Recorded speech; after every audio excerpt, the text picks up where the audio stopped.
오늘도 하나님 앞에 나오신 모든 성도님들을 주님의 이름으로 환영합니다. 이 시간 샘물의 기도로 함께 기도하시겠습니다. 먼저 우리 1월 암송 구절입니다. 그런즉 누구든지 그리스도 안에 있으면 새로운 피조물이라.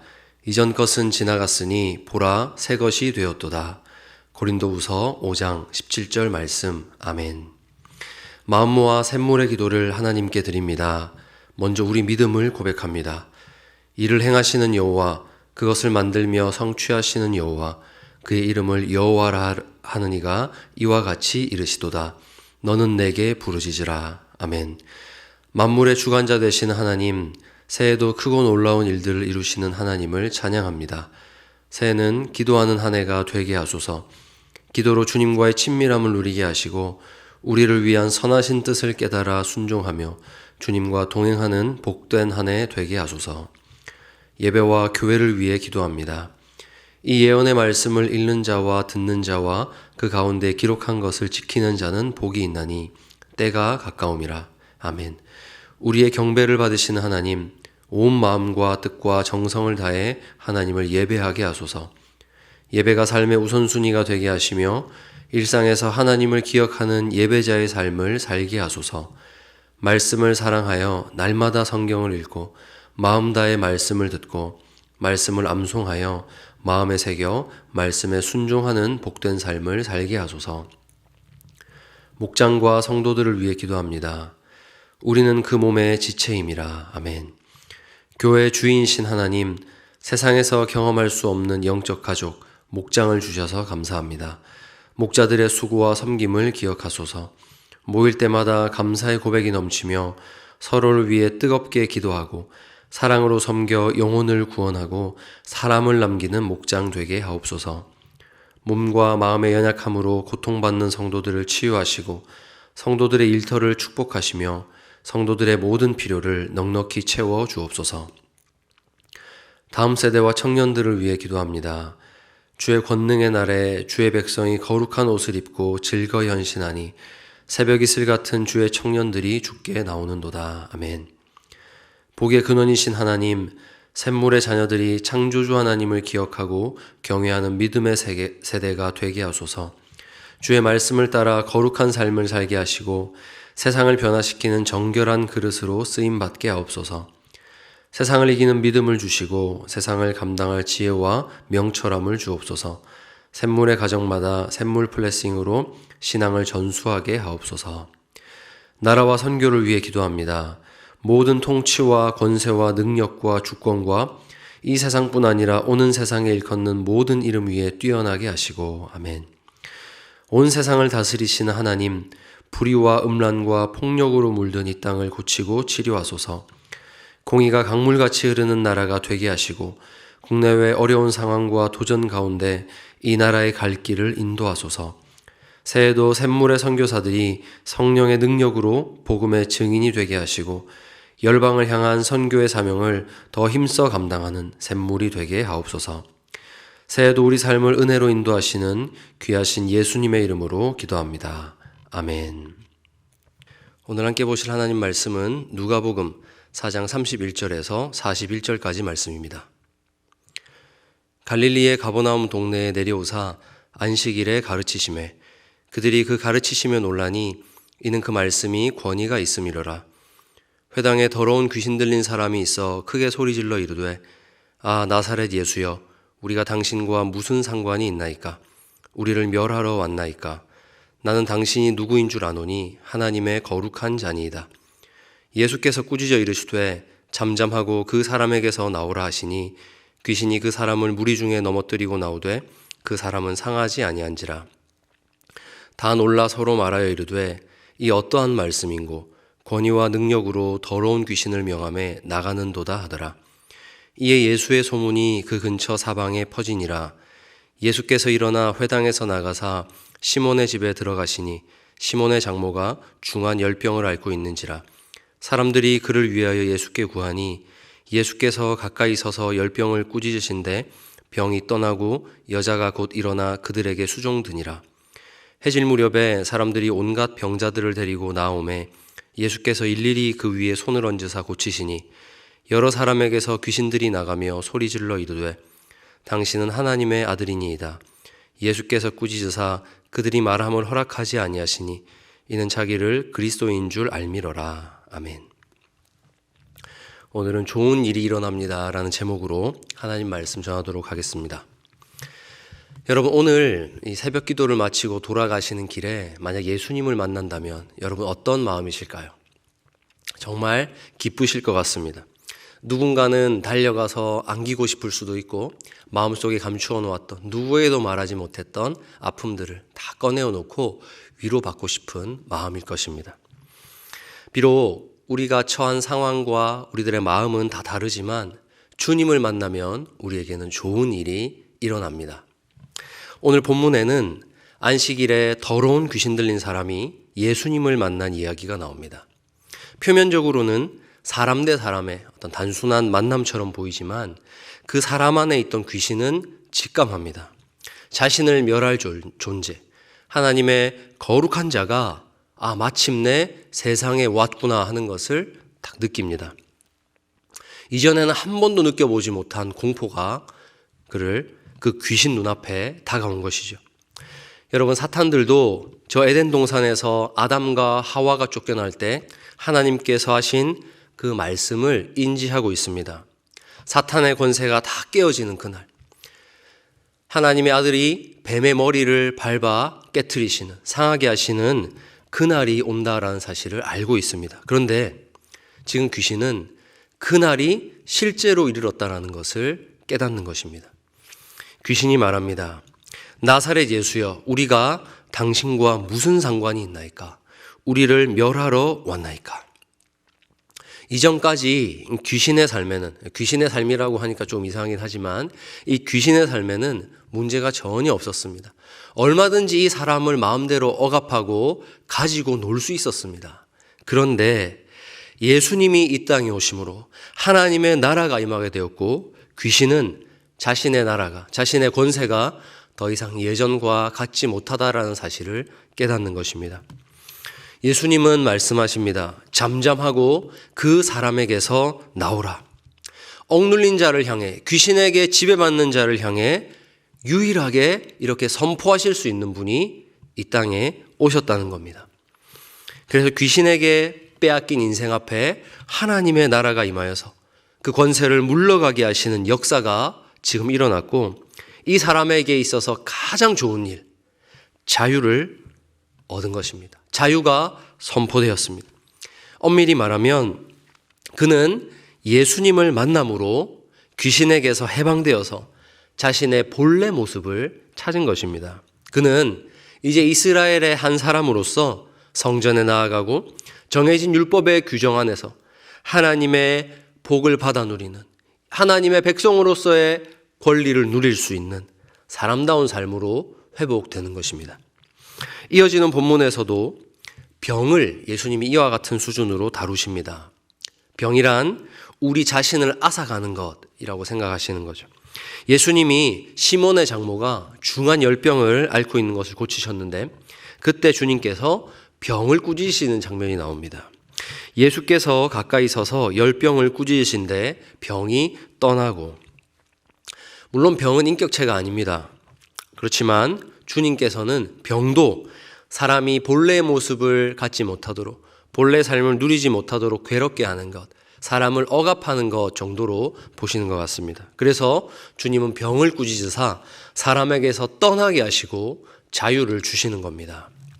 여러분, 우리 인생이 예수님을 만날 때 누리는 좋은 일은 악한 영과 질병, 우리를 억압하는 모든 것에서 자유롭게 되는 것입니다. 사랑하는 성도 여러분, 우리 주님이 주시는 자유, 그것은 우리가 하나님의 형상으로서 살지 못하게 하는 모든 억눌린 것을 벗어버리는 것을 뜻합니다. 그런 의미에서는 여기 귀신 들린 자나 병든 자만 억압받는 것이 아닙니다. 오늘도 악한 영은 활개를 치면서 우리의 영혼을 넘어뜨리고자 일하고 있습니다. 우리를 억압하려고 호시탐탐 우리를 노리고 있죠. 그런데 우리는 내가 무엇에 억압받고 있는지, 어떤 부분에서 하나님의 형상대로 살고 있지 못한지를 잘 깨닫지 못할 때가 많습니다. 어쩌면 지금도 우리는 충분히 주 안에서 자유하다라고 생각하고 있지만 어쩌면 억압받는 삶이 있을지도 모르는 겁니다. 가령 예를 들자면 우리 마음속에 가득한 욕심을 가지고 재물에 집착하면서도 내가 이렇게 벌어서 하나님 나라를 위해서 써야지, 내가 하나님 나라를 위해서 이렇게 물질을 모으는 거야 라고 스스로 합리화하는 것일 수도 있고, 자신이 정말 정의롭다고 생각해서 약자의 편에 서 있다고 스스로 생각했지만 사실은 가장 가슴 깊은 곳에서는 그런 약자들의 마음을 이용하려는 것일지도 모릅니다. 자기가 자기를 얼마든지 속이고 있으면서도 충분히 거기에 속아 넘어가는 존재가 우리들이라는 것이죠. 예외가 없다고 생각합니다. 여러분, 우리는 이렇게 억압받고 있는지도 모릅니다. 그러나 이 모든 것들이 우리 주 예수 그리스도 앞에 설 때, 그분이 명하실 때 우리에게서 벗겨지는 줄 믿으시기 바랍니다. 주께서 우리에게 주시는 자유는 내가 원하는 대로의 자유가 아니라, 내가 마음대로 무언가를 할 수 있는 자유가 아니라 주님 보시기에 우리가 하나님 형상답게 살지 못하는 그 모든 것, 그것들을 벗어버리게 하는 자유입니다. 이제 말씀을 맺겠습니다. 사랑하는 샘물 성도 여러분, 오늘도 주님 앞에 서서 주님께 여러분의 모든 것을 내어 보이시기 바랍니다. 주님을 만남으로써 우리에게 일어나는 좋은 일은 주님이 우리의 가장 깊은 곳까지 살펴보시고 우리를 억압하고 있는 것들을 향해서 물러가라 명해 주시는 겁니다. 오늘도 이 말씀을 통해서 주님 앞에 설 때에 우리 삶에서 하나님 형상답지 못한 것이 무엇인가 우리 주님께서 깨닫게 해주시고, 주님 그것을 물러가게 해달라고 주님께 간구하여서 우리 삶에 억압된 것이 물러가고 주님 주시는 자유를 누리는 복된 새벽이 되시기를 주님의 이름으로 축복합니다. 이 시간 말씀을 생각하며 함께 기도하겠습니다. 우리 안에 계신 보혜사 성령님께서 우리를 억압하는 모든 것을 밝히 보게 하여 주시옵소서. 그래서 주님 앞에 이것을 가지고 나갈 때 주의 명령에 따라서 나를 억압하는 모든 것들이 나의 삶에서 물러가게 하여 주시옵소서. 이 시간 함께 기도하시겠습니다.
아멘.